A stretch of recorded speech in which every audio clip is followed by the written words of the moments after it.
Show me the one whose safety deems such destruction.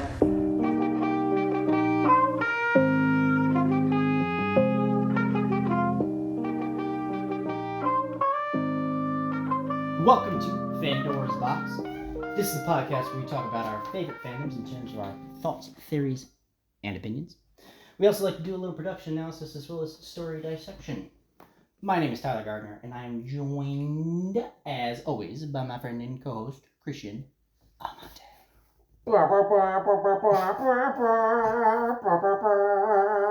What's up? How are we doing out there? I hope whatever day, evening, or morning you are having is going tremendously well. Exactly as Christian warbled for us. We are talking about The Mandalorian, the show, available on Disney Plus, not sponsored. This is our second episode of this Mandalorian take. In our first episode, we talked about how it got started, like the production side of things, where you can find it, Disney Plus, not sponsored. And then we also did the characters that you see when you see them. And what we're doing today is we're going to be doing a little bit of a deep dive into the different seasons, 1, 2, 3, and the revolving plot points and the main characters and not so main characters we see throughout. Yeah, we can have some fun. It's the nice meat and potatoes portion, so you don't have to work your brain too hard. You don't gotta take notes in a notepad. You can just enjoy some high quality dissection of one of our favorite shows. So, as we discussed in season 1, we were introduced to this whole gaggle of Mandalorians. We just did a talk. We brought it full circle from our connection of our second to last episode where we talked about Mandalorian culture as a whole, where the Children of the Watch came from, and why are they in front of our TV right now. So, Christian, you want to talk about season 1? Who we meet, who's the main character, who's not the main character, what's going on in this season? Yeah, sure. When it comes with names, I'm always pretty poor with that. Sure. But I can dissect some of the best stuff. Obviously, Din Djarin is the gentleman that we are introduced at the very beginning. He is the Mandalorian. He is quite literally the Mandalorian. Some people call him Mando. That's just about it. Really, no one really bothers to find out his full name. Typically, when a Mandalorian shows up, it instills a lot of fear because everyone knows that these guys can fight. Everyone knows that these guys can throw hands. It follows them pretty much everywhere they go. It doesn't really matter if it's just in the Outer Rim. Oh, yeah. Just everyone knows about him. That name carries weight. Yeah, some serious weight. He's the main character. He's the one that we were kind of rooting for. He's the space cowboy, if you will, of this galactic fairy tale.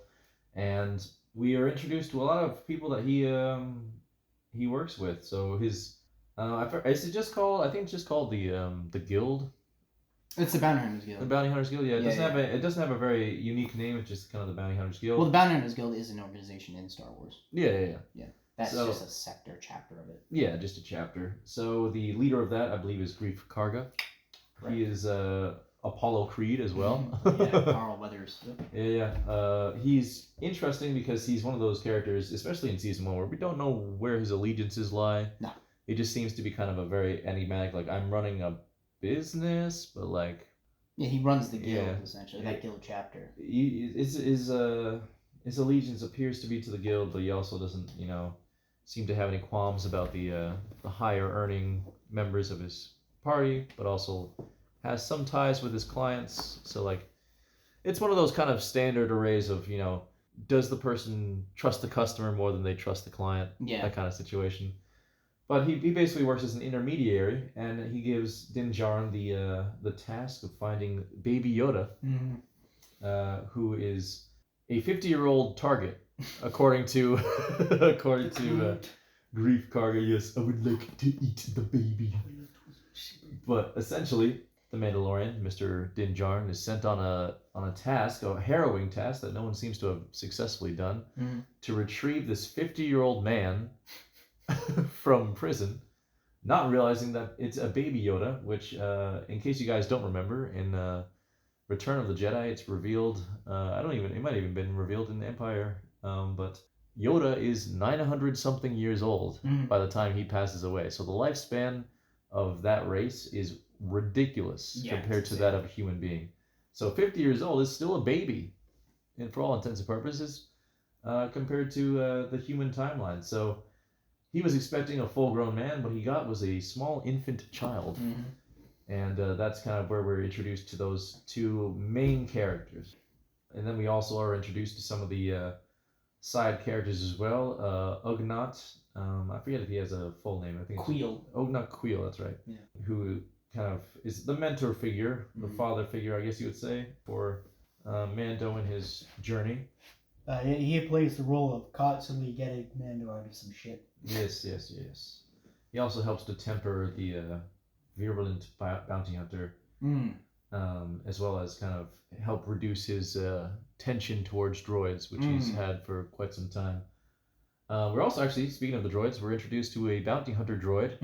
Not for a particularly long period of time. I don't think he doesn't play much of a huge role in the first season, except towards, I think, the beginning and the end. Yeah, he wasn't there the whole time. Yeah, he sits out for a while for obvious reasons. Yeah, IG-11. He was part of the IG Assassin droid line. Originally, there was only, I think, 5 of those droids, but they created another one for this show. So he has no bearing on the original 5, if anybody knows that expanded universe content. It's also really cool episodes when those units appear in Clone Wars. Yeah, this shit usually goes down. I thought you had something to say. And then also we have one of the chief villains who would like to see the baby. I forget his name. I think he's just called the client. I think he's just the client, yeah.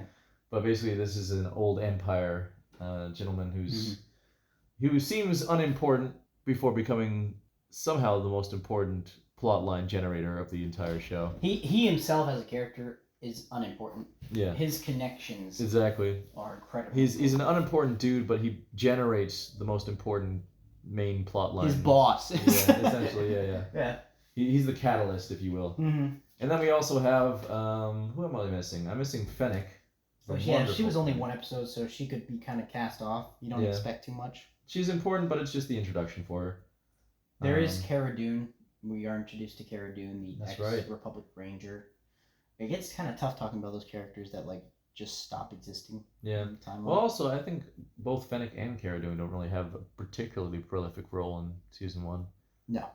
Yeah, a lot of it's just kind of the exploration of Din Djarin, but yeah, that's as far as I kind of think I can go into for season 1. Not a whole lot of super core characters. Oh my god, I completely forgot to introduce Din's family.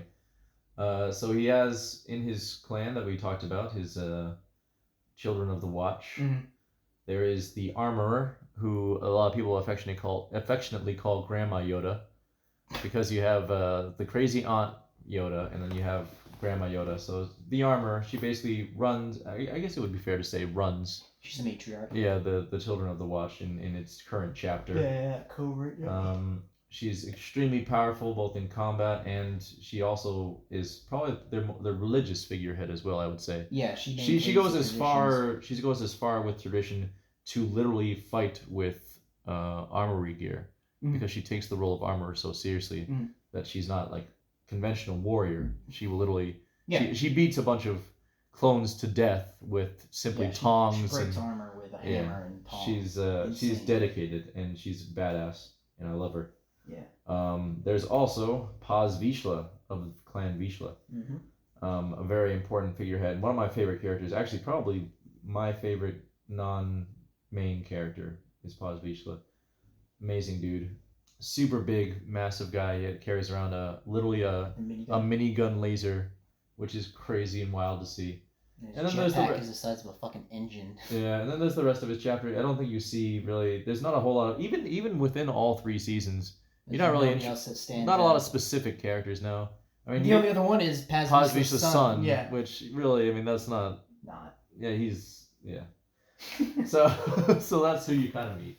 Yeah, the most important plot points. Smaller cast. Yeah, the most important plot points with season 1 are he goes to find Baby Yoda as a bounty, gives him up, change of heart, takes him back, and then it's basically his attempts to protect Baby Yoda. I suppose the most other important thing is at the very end we are finally introduced to the kind of guy who's pulling the strings of all this chicanery that's going on in the galactic affairs, Moff Gideon. Grand Moff Gideon. We're not introduced to him till I think the second to last season, if I remember correctly. When they first introduced him, and then he, goes nutso in the last episode. Or the second to last episode. Huh? Second to last episode. What? You said second to last season. Oh, yeah. Y'all fucking know what I meant. And then at the very end, we are reintroduced to the Darksaber. Very important artifact that has some, which we talked about last time, some very important meaning. It's also very interesting too because a lot of the times when you're watching The Mandalorian, sometimes you can forget that it's Star Wars. Because honestly, it takes place in the Outer Rim, very far away from anything that's going on politically in Coruscant, except for in the later seasons. Mm-hmm. There's not Still no Jedi. The Jedi aren't around. You don't even know that the Jedi exists. No one mentions Luke once. No. So seeing a lightsaber at the end of the season was just like, oh shit, this is Star Wars. Din Djarin didn't even know about the Jedi. It seems. No. That's why the running joke for him is that even though he's the main character of a Star Wars show, he has little to no knowledge about classic Star Wars foundational elements. Mm-hmm. Going into the second season, arguably the best season. I don't know how to tell you this, but that top right GIF is not the second season. Boba Fett? Boba Fett. You mean when Boba Fett dies, quote unquote? I was trying to find a GIF of him saying Boba Fett, Boba Fett, but I couldn't find it, so I just figured this would get the point across. And then there's Greg Proops in the corner. Yes, Boba Fett is introduced. It's Skywalker. Skywalker. Yeah. It was one of the most joyous moments of my life when I realized that the announcer for the podcast races in Phantom Menace is fucking Greg Proops. Yeah, so the second season, we are told that Baby Yoda, at the end of the first one, that Baby Yoda needs to get back to his people, the Jedi. So Din Djarin is on the quest to get him back to the Jedi. Yes, it's also revealed, we probably should have mentioned this, but in season 1, Baby Yoda is revealed not to just be a baby in distress, but he has the Force powers within him. Yes, he does. I think we find out later on that he was actually trained as a Jedi. Yes, for his beginning of his even life. Younger years. Yeah. Which is hard to when believe. He was 30. When he was a 30-year-old man. We're introduced to a lot of characters and reintroduced to a lot of characters in this season. Yeah, this was season 2 one of the was most massive. packed season.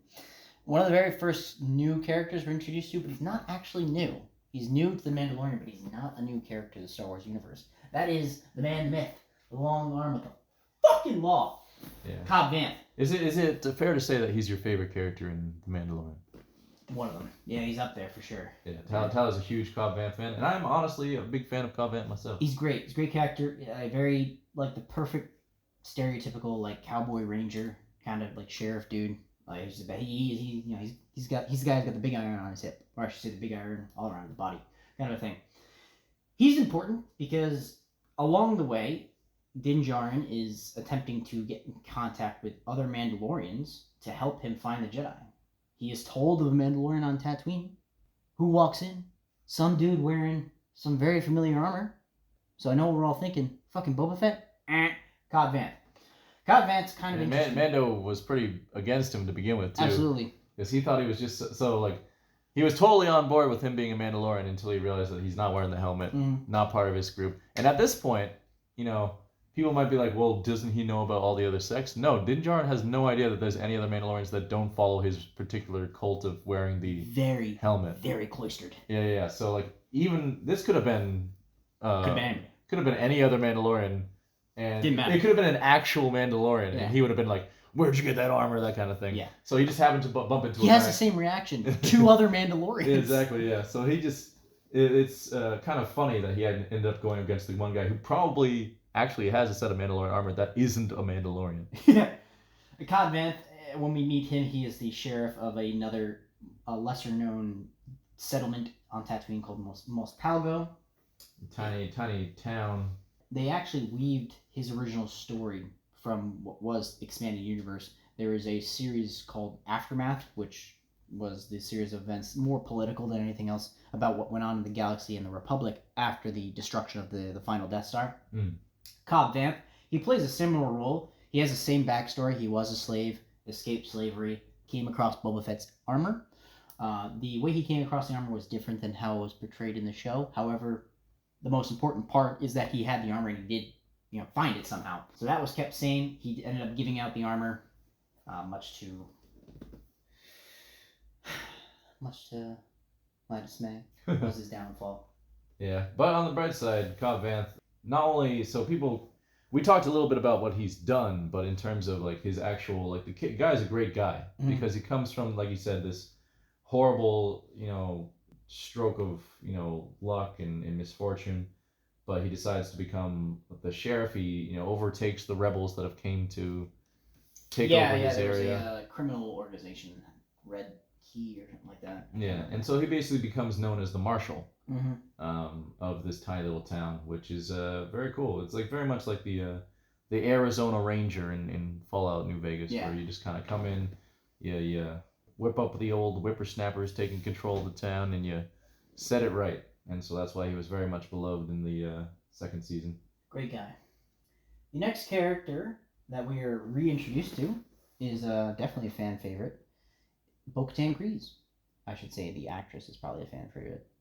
Great character. Same reaction as a Cobb fan when they took off their helmets from Din Djarin. Wants nothing to do with them because they're not Mandalorian. Yeah, and it's funny because Ahsoka Tano, or not Ahsoka Tano, sorry, Bo-Katan Kryze, aka Katie Sackhoff, is the same actress. I think she's the only one in The Mandalorian that's the same actress as her in voice. Animated as she is in IRL, which is it goes to show the acting prowess, because there's a very strong difference between voice acting and physical acting, because you're worried about your whole body versus, voice acting, you're worried about more of your voice and intonation and not caring about your body. You can come wearing sweatpants if you want, but this was like you had to transform your whole posture and way of thinking. So shout out to Katie Sackhoff, of course, part of the 2%, gang. When the Mandalorian bumps into these guys, once again, he thinks that it's his friends, right? Like they save him. Other Mandalorians. They save him from drowning, all that stuff, and then he like immediately gets pissed off again, as is just kind of a running theme with him. They're fucking ridiculous. They are not able to help him. He helps them, but they lead him in the direction of yet another absolute fan favorite, Ahsoka Tano. Shows up in episode 5 of season 2. And that season is a well-established fan favorite at this point. Yeah. Ahsoka Tano's got her other things going on that we're really not made aware of. But it's interesting because she's still not actually a Jedi. She doesn't consider herself a Jedi, has not considered herself a Jedi since leaving the Order. So she does not help. Which is very funny when you think about it, because Luke, although he's had less training, considers himself a Jedi Knight, versus Ahsoka, who I think still carries the trauma of war and does not consider herself, even though she's had many more years than Luke to train. Did you watch what happened to her in the Clone Wars? I once again, I have not seen the last season. I don't know if it was in the last season. Maybe it was. I don't remember. But if it was, you need to watch that. You are missing so many perfectly connecting pieces. I know. My biggest disadvantage amongst the Star Wars franchise is my lack of full knowledge of the animated series. I have not watched Rebels. I have not watched the last season of Clone Wars. Well, Rebels is one thing, but there are certain really important things that happen in those last seasons that bridge a lot of gaps. Can you explain a few of those? She leaves the Jedi Order, man. Interesting. She gets somebody bombs the Jedi Temple. She is blamed for some reason. So the Jedi Council, and this is kind of points just how terrible they are. They just go with it and they just assume it's her.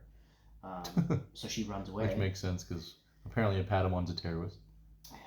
Her innocence is eventually proved, but at that point she just is like, no. Lost faith with the she's like, Order. No. I don't want anything.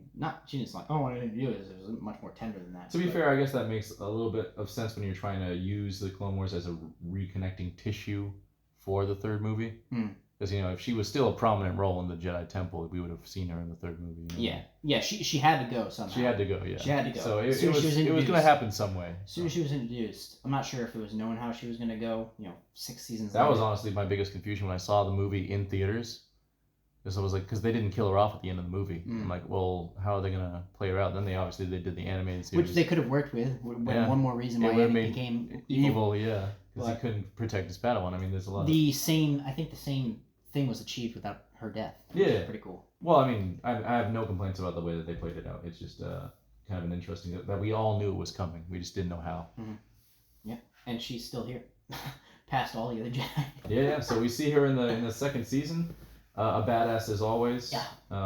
Taking on a bunch of people. But she seems to have like a bit of more mysterious and mature air about her than when she was like a little twerp in like the first few seasons of Clone Wars. Like she's done a lot of maturing, and I think that the actress did a very good job at portraying that kind of that sageness, but also kind of cynicism as well. Well, she would have needed it because at this point, Ahsoka is like 40 something years old, like 42, 43. So yeah. But she still has no connections to the Jedi Order, even fledgling at that point as it is. So I think she does point him in the direction of Tython, which is why they make their journey into the deep core. One of the other more important things happens is Din Djarin loses his beloved ship, the Razor Crest. just fucking obliterated. At the introduction of Boba Fett. Yes. Boba Fett. Yes, the return of the wonderful actor who plays Boba Fett. Boba Fett, the foreshadowing at the end of season 1 with Fennec Shand being taken out of the sands of Tatooine was by Boba Fett. They are both reintroduced. Boba Fett just wants his fucking armor back, who Din Djarin happens to have. At that point, Boba Fett's like, yeah, sure, we'll help you out. They help him out get to Moff Gideon's ship, which at that point, we're reintroduced to yet another beloved character. It's Skywalker! It's Skywalker. It's CGI Skywalker. Luke Skywalker has a very epic entrance to the Imperial ship. Destroys a bunch of like these super scary, powerful Death Trooper robots. Mm-hmm. And we see little baby Grogu get taken away to start his new life as a Jedi. Again. Yes, and we're also introduced as well to Bo-Katan's entourage as well. Yes. Bo-Katan also in this season invites. This is where kind of the relationship with Din starts, where she invites him if he ever changes his mind to help her take over their old planet. Yeah. Which is where that's one of the main plot lines of the third season. So thought it would be worth mentioning. Also, there's a character we forgot from season 1, which is the Doctor. Oh yeah, Dr. Pershing, forgot about that. It's so interesting because that's just a totally different story going on at the same time. It really is a C plot. It's not even a B plot. I don't even know what the whole point of it was because it seems like it ended at the end of season 3. Mm. But we'll go into that in a second. But yeah, Dr. Pershing was. I have a feeling that the little evil girl will probably. I feel like she's going to play a part in the fourth season. Yeah, Dr. Pershing's was on the wrong side at the beginning of season 1. He was a doctor working with the Imperials, testing Baby Yoda in his blood, obviously looking at the Force potential. His research was not like most tragic scientists. He does something with the intention of good, and it turns out he makes the Manhattan Project. He works on cloning. By the time of the dissolution of most of the Imperial remnants, especially at the end of season 2, he's attempting to start a new life in the New Republic, and cloning is banned in all forms and factors, but he's still trying to push the agenda on it, which gets him into some doo-doo. Season 3, the latest season, I believe not the last season, but I'll be honest with you. Oh man, the roasts that Tyler has on this PowerPoint slide, it's impressive. Yeah, I have mixed feelings about season 3. Pirate Overall, King or Green Goddess salad. Yeah, there are a lot of characters introduced which just had no business being in Star Wars franchise. I can understand, there's a plethora of aliens, but like, dude, he's literally just has fucking plants on him. Like, we could do better. Season 3 is a bit of a mess. The main story is the reconquering of the planet Mandalore. It has been discovered that the planet Mandalore is actually not toxic. You can actually still live on it. It is inhabitable. Which I know some people have mixed feelings about the third season, but I thought that was a great thing to have, because we needed that main plot to happen. Yeah. Because that was... It wasn't even, I don't even think it was up for figment on anybody's radar. Yeah. But you could see the pieces. If you look back now, you can see all the pieces coming back together. Because the reconquer of Mandalore, we talked about it a little bit before, it allowed the Children of the Watch to work with like other Mandalorian sectors as well and kind of come together, reach this common goal. And I believe we finally see. And this is when, as an add-on, this is after Book of Boba, which we didn't. Yeah. So if you watch season 2, the next thing you should watch is watch the Book of Boba through and through, because there are some very important filler points. One of the most important is Din Djarin gets a new ship, courtesy of my least favorite character, but she does come in clutch this one time. They modify a Crazy Aunt Yoda. they modify a ship that A Naboo Naboo cruiser got past the blockade. and what type of Naboo ship, Christian? I don't think it was not the J2 Type 327. No, it was the N1 Nubian Royal Starfighter. Yes. One of my personal favorite ships. I think they're fucking beautiful pieces of art. But they get one repurposed and they turn into basically just fucking rip fire. Crazy fucking it thing. can go into sublight engine like within 2 seconds. Yeah, it can go like Mach 30 or something. Yeah. I mean, It was impressive. It was impressive. And we do see full utilization of that ship in the 3rd season. Those scenes are phenomenally well done. In one of those scenes, he actually takes out a bunch of pirates, leading to our introduction to this fucking broccoli-looking dude. Yeah. The interesting thing too, which we hadn't mentioned too much, I know we're kind of glossing over it, trying to be fast with it. But one of the main themes that are out, it's like a sub-theme throughout the course of The Mandalorian, is Din's attachment to his ship. Because it really is it's not just his ride, it's like his moneymaker, it's where he lives, it's where he sleeps. So the destruction in the 2nd season of his ship I felt so bad for him. I felt bad just because he spent like the first half of the season just getting it fixed constantly. Yeah. Just to have it just blown up. Part of me was just like, I felt bad for him, but the other part was just like, dude, that thing was just gonna get beat up the next episode anyway. Yeah. Like, that thing was not long for this world. Such a nice ship though, Razor Crest. For sure. I don't know if he named a new ship yet, but we have some more brand new characters as well. Yep, we have some new brand new characters. We also have another thing that we know from Star Wars, the Mythosaur. I loved Mythosaur's appearance. Supposedly extinct up until this point, but I guess there's at least one more still living underneath the living waters. The catacombs. Under the planet Mandalore. And yeah, we do have that was one of the coolest moments. Oh yeah, I was shaking. When I saw it, I was like, if they bring this fucking motherfucker out the water. Oh man. That picture actually, that's from the show. The other picture is actually, obviously, I believe that's a picture of the Mythosaurs when the Mandalorians first inhabited the planet Mandalore. Oh, so the Mythosaurs aren't solely aquatic creatures. They can come out of the water. Mm-hmm. Oh, so that's what I didn't even know. That's what you were worried about. I didn't even know they were aquatic to begin with. Yeah. It's the symbol of the Mandalorian, the skull that you see with tusks. That's a Mythosaur. They bring those full circle and actually bring one alive. You have a tattoo of the Mythosaur. I do, yeah. Yes, by the end of the 2nd season, we think that Moff Gideon is not going to be important anymore. That is a lie.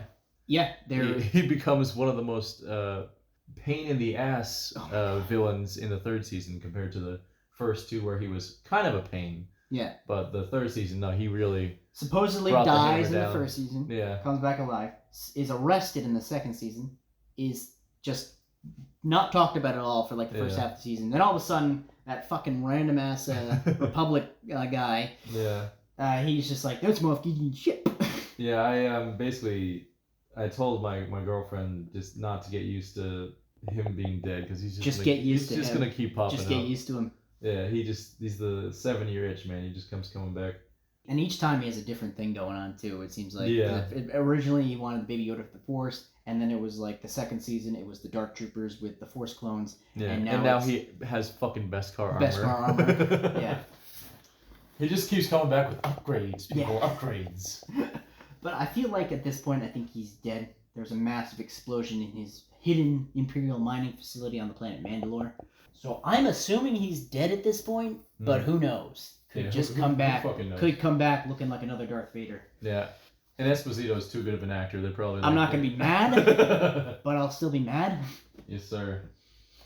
And I think that is everything that I have to talk about for the Mandalorian the show until the 4th season. Yeah. Unless you have anything to add, at a later point we can go into our thoughts, theories, and opinions. Yeah. Well, we'll do a quick wrap up of maybe some things that we missed along the way.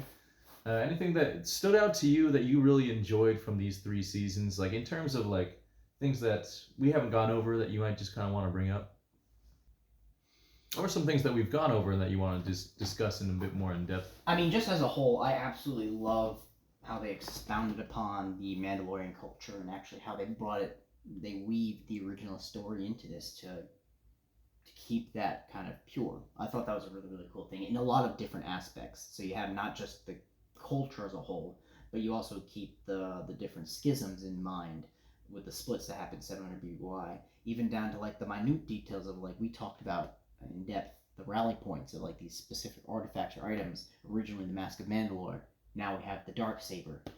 Just things like that.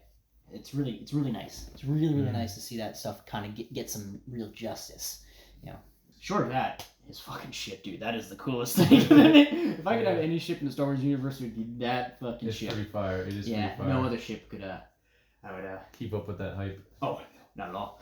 Yeah, and every ship it just fucking owns. Right.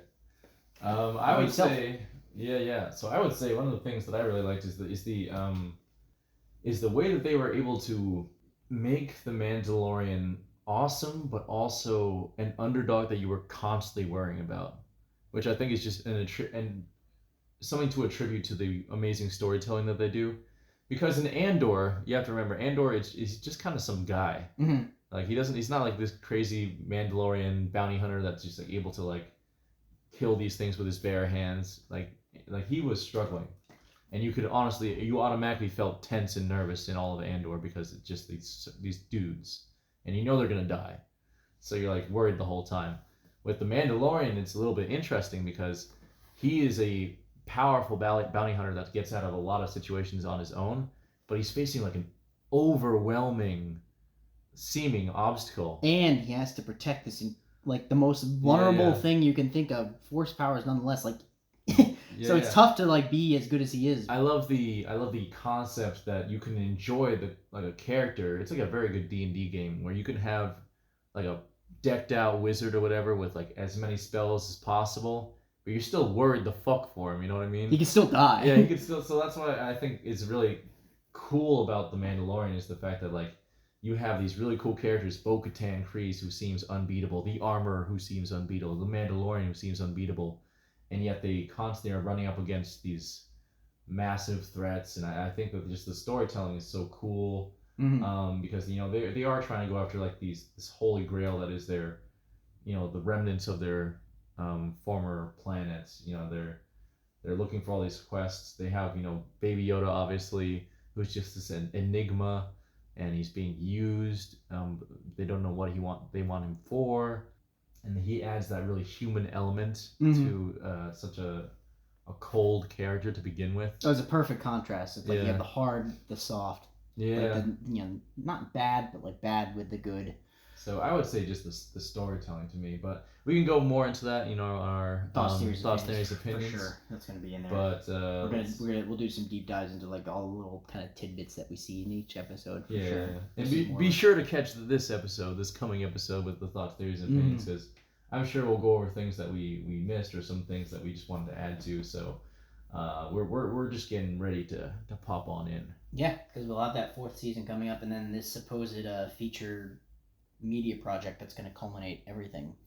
So they're definitely going to have more episodes to go on that. But I think I'm good for now if you are. Yeah. And just like Christopher Lloyd on the screen, we're going to travel back and forth in time to bring you the best components of the last 3 seasons of The Mandalorian. So call me Marty McFly. Because...